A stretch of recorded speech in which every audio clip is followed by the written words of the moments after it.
They say one battle changed the course of apartheid, but it didn't happen in South Africa. It happened deep in Angola, with Cuban soldiers on the front lines. In the heart of southern Africa, a brutal war raged, not just for territory, but for the soul of the continent. It was 1987, and South Africa's apartheid regime was backing rebel forces in Angola. But Angola wasn't alone.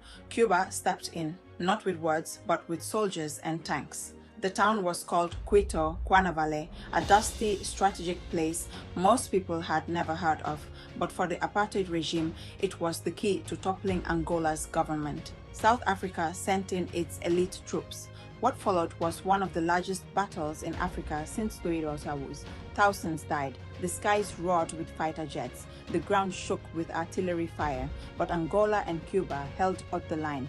For months, the South African Defense Force pushed forward, but they couldn't break through. At Quito Cuanavale, they were finally stopped.